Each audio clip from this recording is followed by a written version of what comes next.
کیا سائنس نے کوئی ایسی مشین تیار کی ہے جس کی ان پٹ پانی ہو اور آؤٹ پٹ جوس ہو؟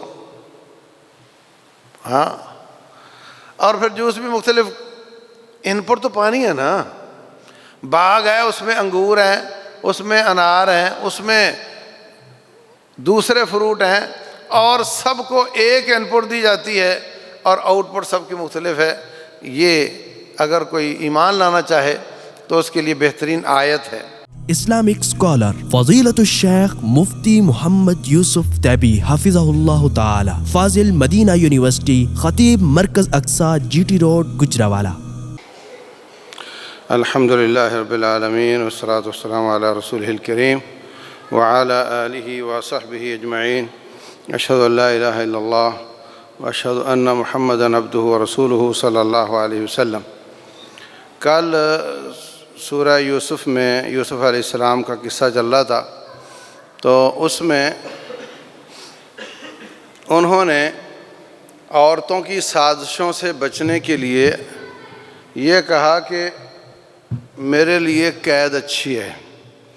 تو میں نے عرض کیا تھا کہ نیک لوگ دنیا کو پریشان کر کے دین کو بچا لیتے ہیں، اور دنیا کے طالب دین کو داؤ پہ لگا کر دنیا بچانے کی کوشش کرتے ہیں۔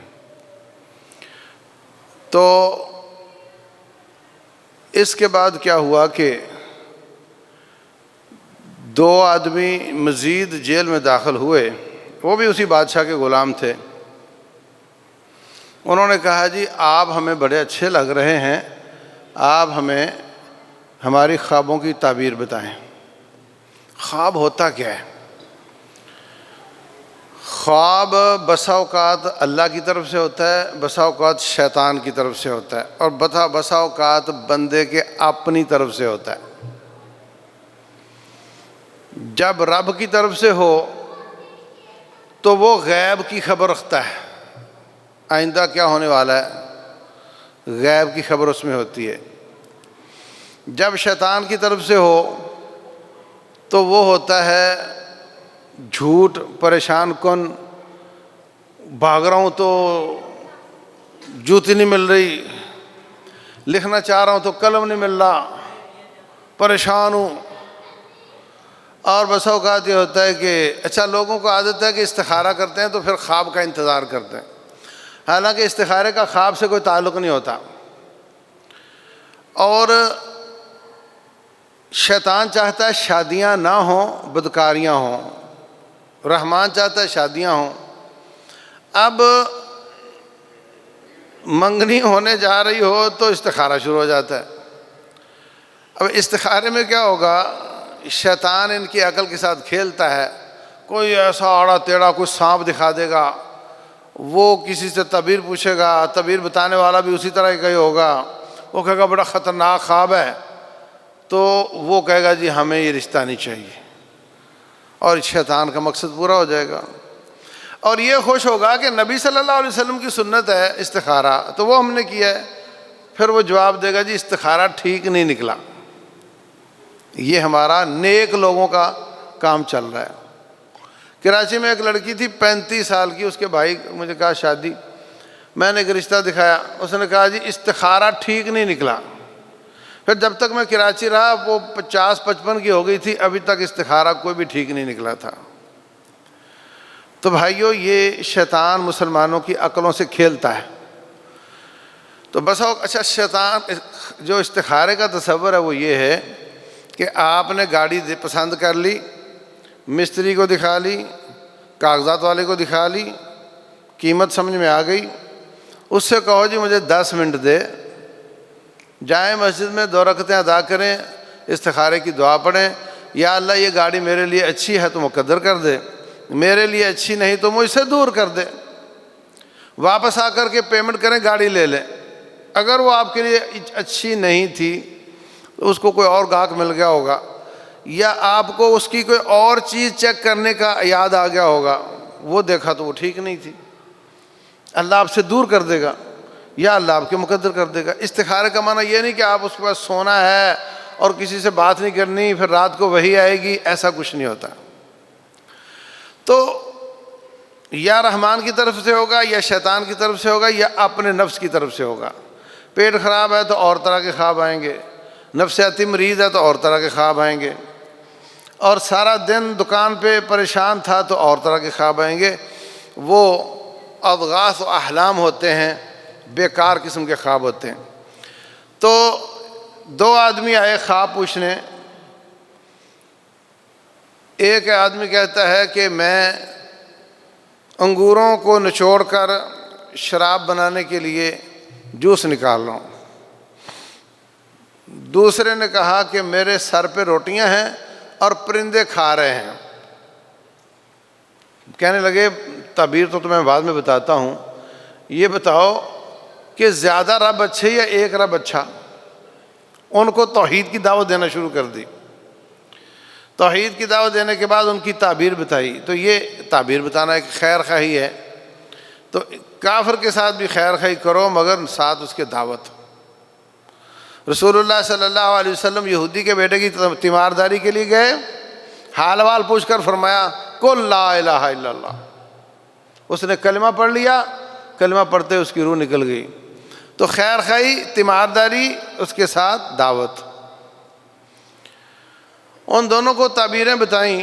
ایک کو کہا کہ تو اپنے مالک کے لیے شراب بنائے گا، دوسرے کو کہا کہ تو سولی پہ چڑھا دیا جائے گا، اور جس کے بارے میں تھا کہ یہ زندہ رہے گا اس کو کہا بادشاہ کو بتانا کہ ایک تمہارا غلام ہوتا تھا، یوسف اس کا نام تھا، اور وہ ایسے ایسے جیل میں گیا تھا، قصور بھی اس کا کوئی نہیں تھا، تو اس پہ نظر ثانی کرو۔ لیکن جو آدمی جیل سے نکلتا ہے نا، جیل کے حالات اور ہوتے ہیں، باہر کے اور ہوتے ہیں، بھول جاتا ہے۔ تو حضرت یوسف علیہ السلام بغیر کسی جرم کے تقریباً 9 سال جیل میں رہے۔ اس کے بعد کیا ہوا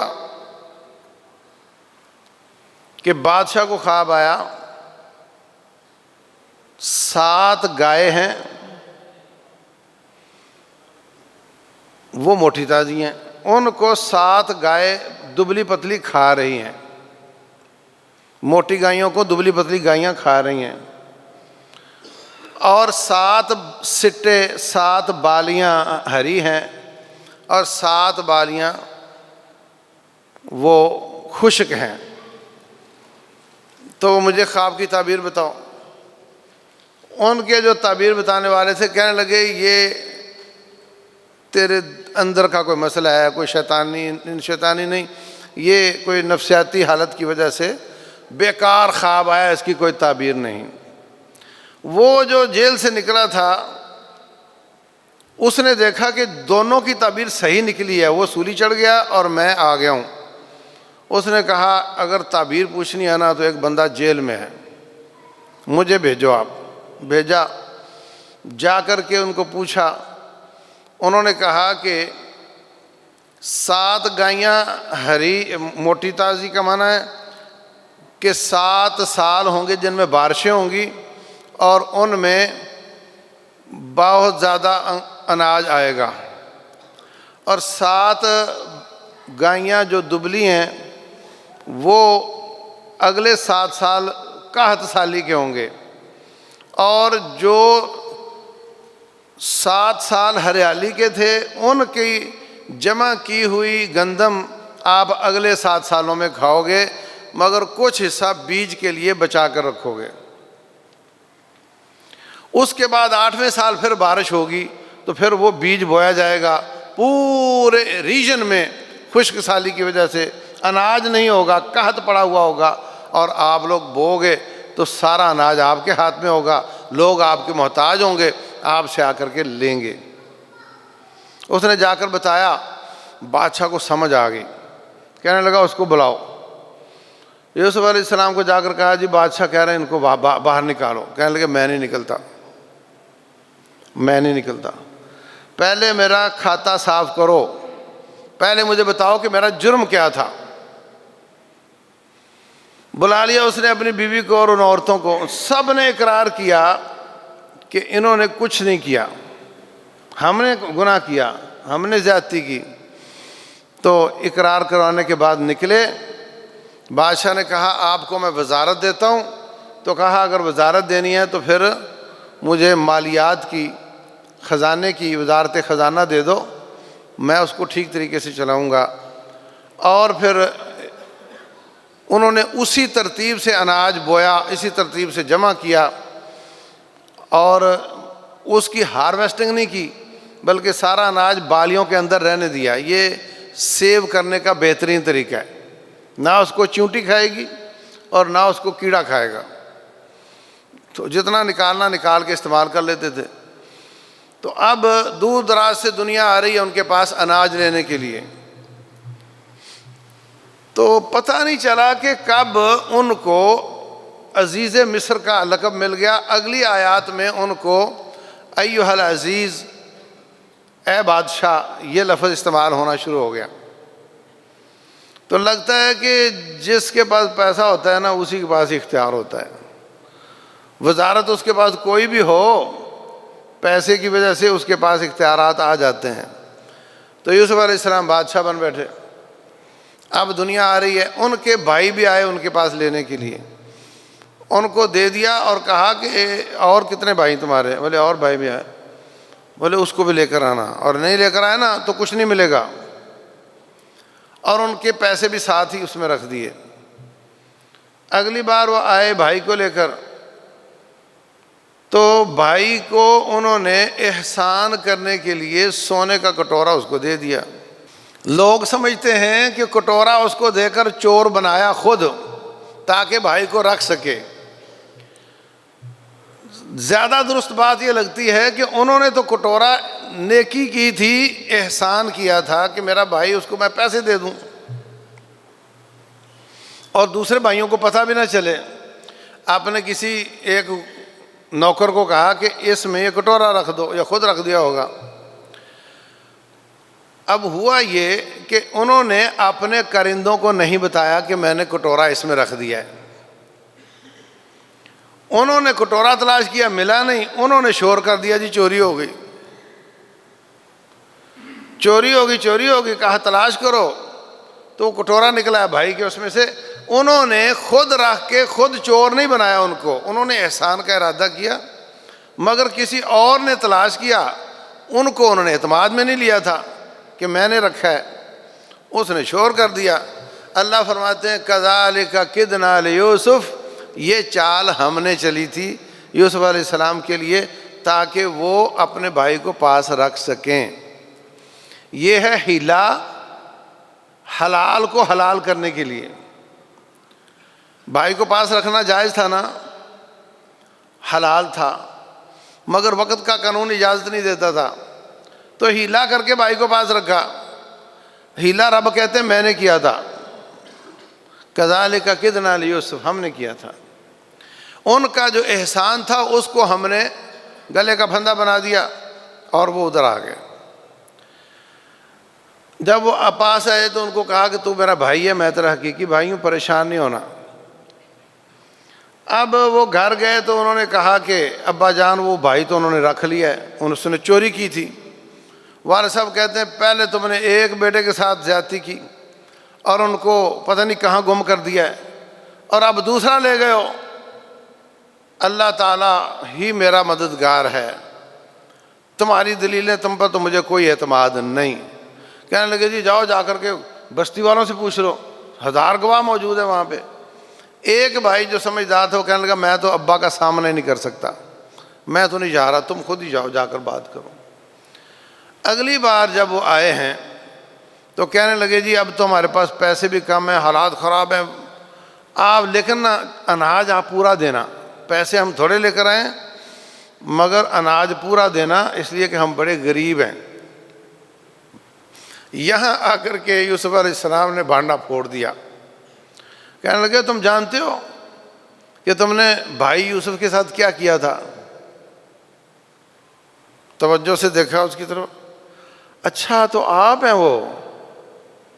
کہا ہاں میں ہوں، اور یہ جو جس کو چور بنایا یہ میرا بھائی ہے۔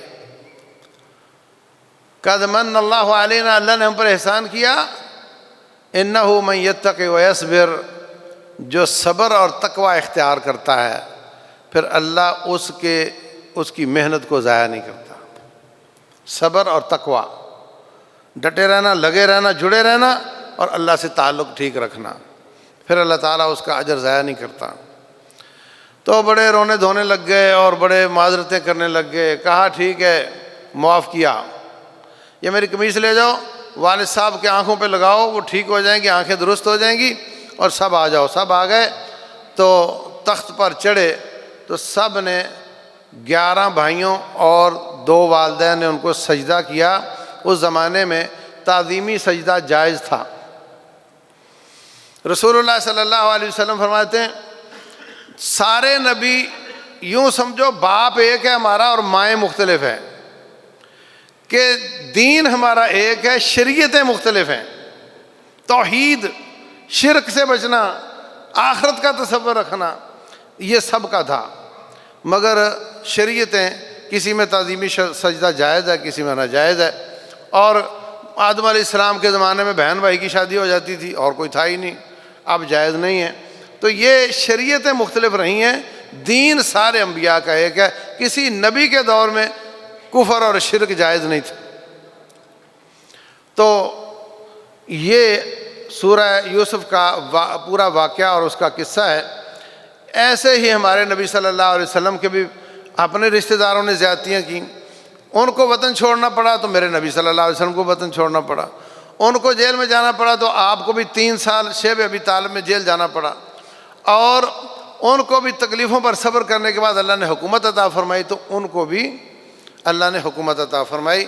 یہ رسول اللہ صلی اللہ علیہ وسلم کی صبر کی تلقین اللہ نے کی ہے کہ آپ ان باتوں پہ غور کریں اور صبر کریں، اللہ تعالیٰ آپ کو کبھی ضائع نہیں کرے گا۔ اس کے بعد سورہ رعد ہے۔ رعد کا معنی ہوتا ہے کڑک، تسبح الرعد بحمدہ والملائکۃ من خیفتہ۔ آپ سنتے ہو کہ بادلوں سے کڑک کی آواز آتی ہے، یہ تم کہتے ہو کڑک، کانوں میں انگلیاں لے لو، یہ رب کی تعریفیں کر رہا ہوتا ہے، بادل بھی رب کی تعریفیں کر رہا ہوتا ہے۔ اس میں اللہ تبارک و تعالیٰ نے رب ذوالجلال نے اپنی تعریفیں کی ہیں اور اپنی تکوینی آیات کا تذکرہ کیا ہے۔ ایک ہوتی شرعی آیات جو قرآن حکیم کی آیات ہیں، ایک ہے تکوینی آیات، کائنات کی کھلی کتاب، بارش کا آنا، دن رات کا آنا جانا، پہاڑ، دریا، کشتیوں کا چلنا، یہ سب آیات ہیں جن کو تکوینی آیات کہا جاتا ہے۔ اللہ تعالیٰ فرماتے ہیں اللہ تعالیٰ نے آسمانوں کو کھڑا کیا ہے بغیر کسی ستون کے جو تم دیکھتے ہو۔ سائنس کہتی ہے یہ آسمان ہے نہیں، آسمان کچھ نہیں ہے، یہ تمہاری آنکھوں کی حد ہے، جہاں ہماری آنکھ دیکھنا بند کر دیتی ہے تم اس کو آسمان کہہ دیتے ہو۔ اللہ فرماتے ہیں افلا ينظرون الى السماء افلا ينظرون الى الابل كيف والى السماء كيف رفعت۔ تم آسمان کو دیکھتے نہیں ہو، ہم نے آسمان کو ستاروں سے مزین کیا ہے۔ لا تفتح لهم ابواب السماء، ان کے لیے آسمان کے دروازے نہیں کھولے جاتے، اس کا مطلب آسمان کے دروازے ہیں۔ اور جو معراج کی حدیث ہے، آپ ہر آسمان پر گئے ہیں، اس کی اجازت لی ہے، دروازہ کھلا ہے، تو سائنس وہ تجربات پہ اور اپنی آنکھ پہ اعتماد کرتی ہے، جبکہ دین اور اسلام وہ وحی پر اعتماد کرتا ہے، یہ ایک دوسرے کا مقابلہ کر ہی نہیں سکتے۔ اللہ تبارک و تعالیٰ کائنات کو چلاتا ہے اور تم اس کی ملاقات کا یقین رکھو۔ اس نے زمین کو پھیلا دیا، اس میں پہاڑ اور نہریں جاری کر دیں اور ہر چیز کا جوڑا جوڑا بنا دیا۔ وہ دن کو رات، رات کو دن کے ساتھ ڈھانپ لیتا ہے، اور زمین کے مختلف ٹکڑے ہیں، ان میں مختلف قسم کے باغات ہیں، اور سب کو ایک طرح کا پانی دیا جاتا ہے مگر ان کے مزے مختلف ہیں۔ آپ دیکھتے نہیں ہو کیا سائنس نے کوئی ایسی مشین تیار کی ہے جس کی ان پٹ پانی ہو اور آؤٹ پٹ جوس ہو؟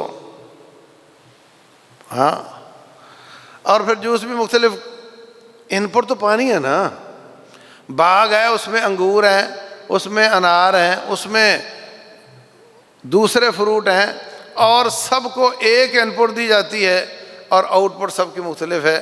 یہ اگر کوئی ایمان لانا چاہے تو اس کے لیے بہترین آیت ہے۔ اس کے بعد اللہ فرماتے ہیں اللہ وہی ہے جو جانتا ہے ہر جاندار جو پیٹ سے ہو جاتے ہیں اور ان کے پیٹ میں کیا ہے اللہ جانتا ہے، اور کیا کم ہوتا ہے کیا زیادہ ہوتا ہے وہ جانتا ہے۔ وہ بہت بلندیوں والا ہے، جو آہستہ سے بات کرتا ہے، جو بآواز بلند بات کرتا ہے، جو رات کو چھپ جاتا ہے، جو دن کو ظاہر ہو جاتا ہے، سب چیزوں کو رب جانتا ہے۔ لَهُ مُعَقِّبَاتٌ مِّن بَيْنِ يَدَيْهِ وَمِن خَلْفِهِ، اللہ تعالیٰ نے فرشتے مقرر کر رکھے ہیں، مسلمان کے بھی کافر کے بھی، اس کی حفاظت کرتے ہیں۔ جو جو اس کی تقدیر میں لکھا ہوا یہ چوٹ لگے گی اس کو، اس کے علاوہ ہزاروں چوٹیں آ رہی ہوتی ہیں اور وہ فرشتے اس کو بچا رہے ہوتے ہیں۔ یہ نہیں لکھی روکو اس کو، یہ نہیں لکھی روکو، یہ لکھی ہے اس کو آنے دو۔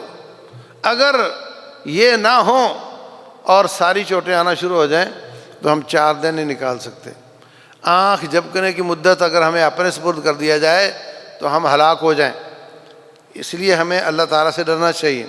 اللہ وہی ہے جو تمہیں آسمان کی بجلی کے ساتھ ایک طرف تمہیں خوف آ رہا ہوتا ہے، دوسرا بارش کی طمع ہوتی ہے، یہ اللہ تعالیٰ تمہیں دیتا ہے، اور بھوجل قسم کے بادل بھیجتا ہے، اور یہ کڑک اللہ کی تسبیحیں بیان کرتی ہے، اور فرشتے بھی، اور آسمان سے بجلیاں گرتی ہیں۔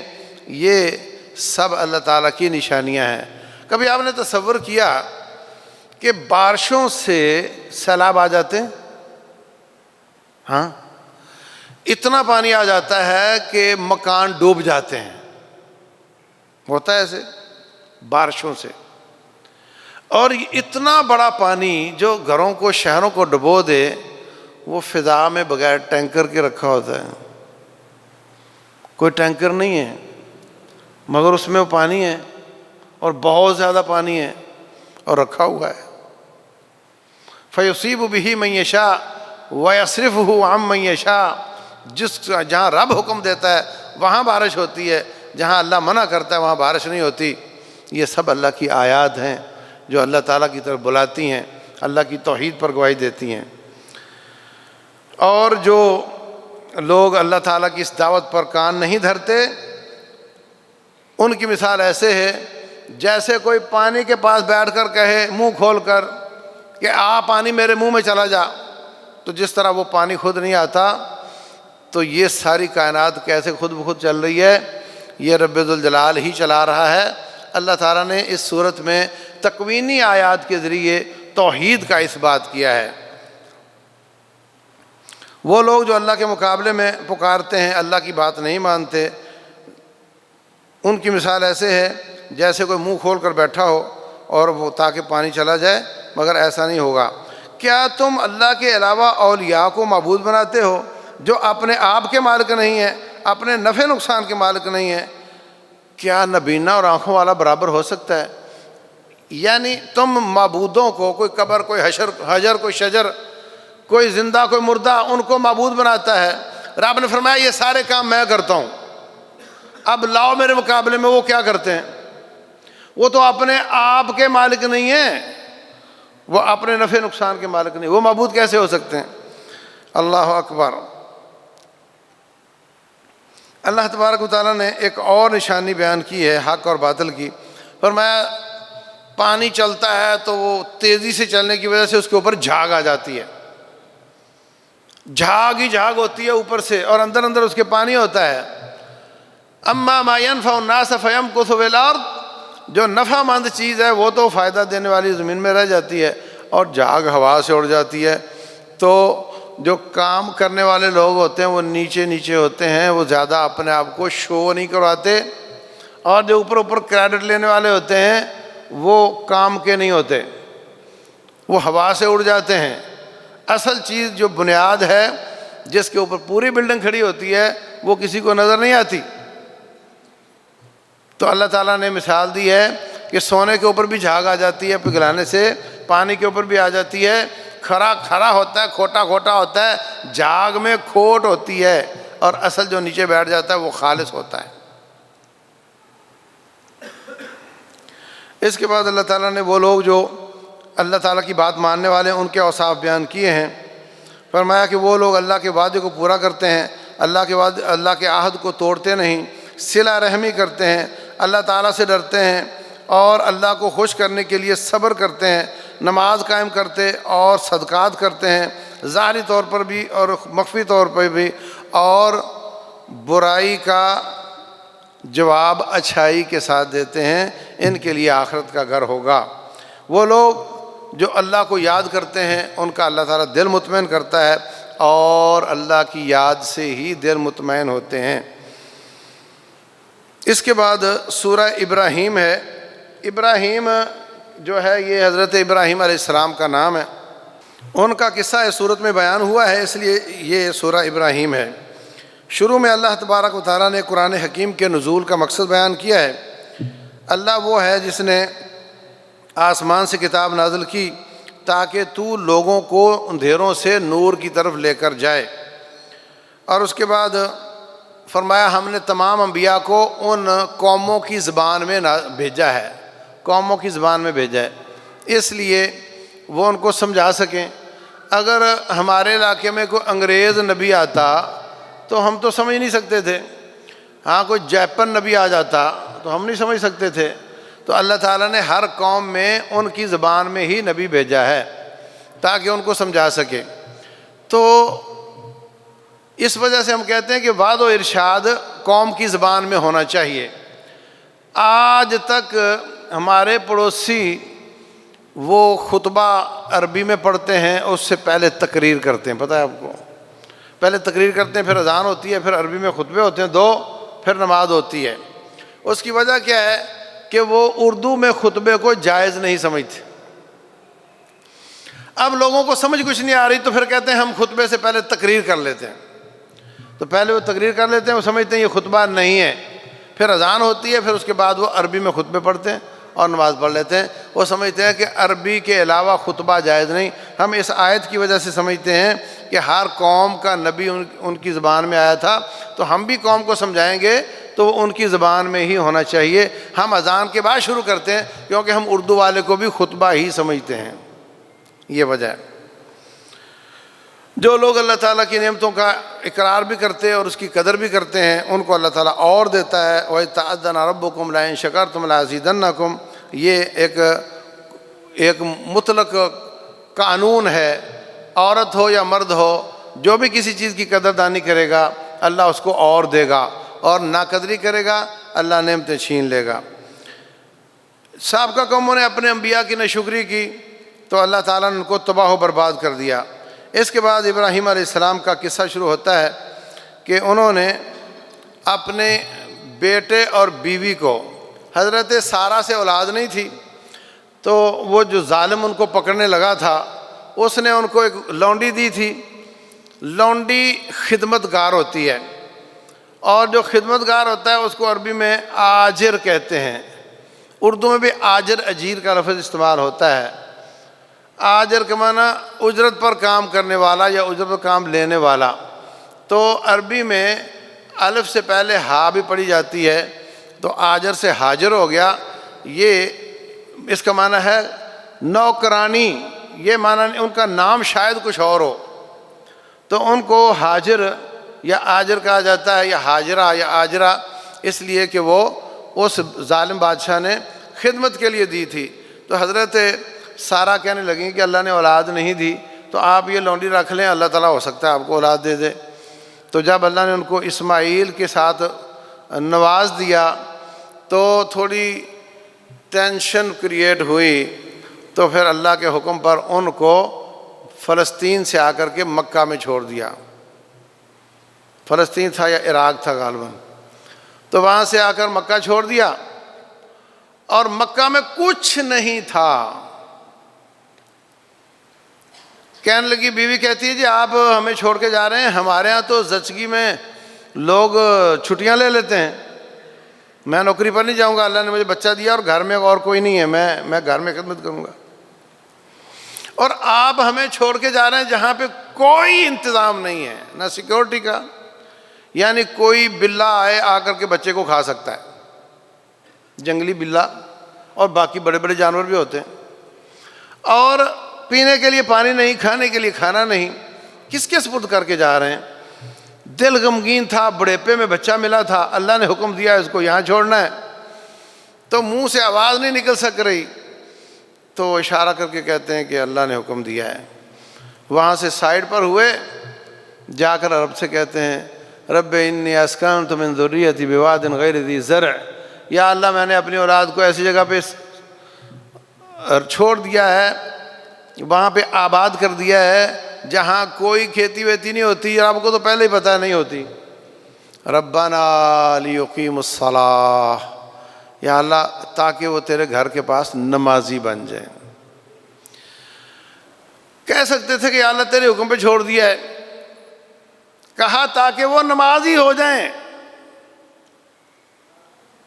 ہمارے پاس 4 پیسے آ جائیں تو محلہ چھوڑ کے ہم چلے جاتے ہیں کلفٹن، ڈیفنس، پھر جناب بیریا، وہاں پہ کوئی توحید والی مسجد نہیں ملتی، گھر میں نماز پڑھتے ہیں، دین کمزور کر لیتے ہیں، دنیا کو اچھا کر لیتے ہیں۔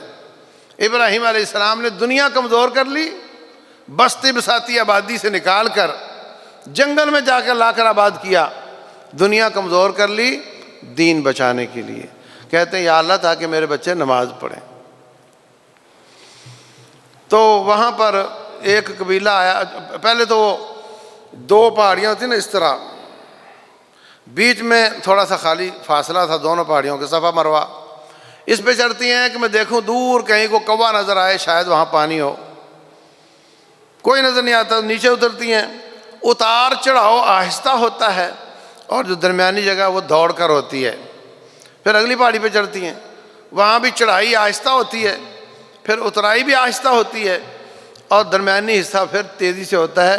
اللہ نے ان کے قدموں کو سنت بنا دیا، اب وہ صفا کا حصہ بھی آہستہ چلنا ہے، مروہ کا بھی آہستہ چلنا ہے، اور بیچ کا حصہ دوڑ کر چکر لگانا ہے۔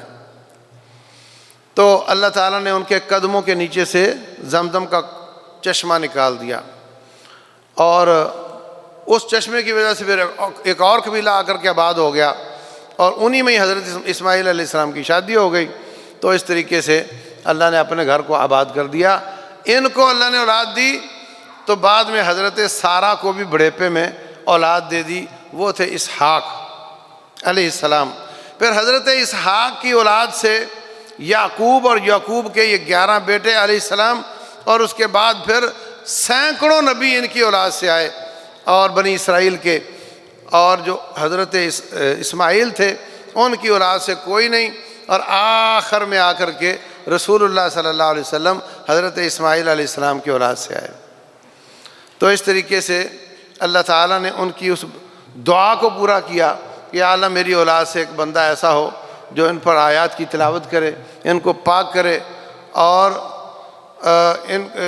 یتلو علیہم آیاتک ویعلمہم الکتاب والحکمہ، تعلیم کتاب و حکمت دے اور ان کو پاک کرے۔ ان کی دعا بھی اللہ تعالیٰ نے پوری کی۔ تو یہ یہاں تک قصہ یہاں ہے، تھوڑا سا آگے بھی جائے گا تو انشاءاللہ عرض کریں گے۔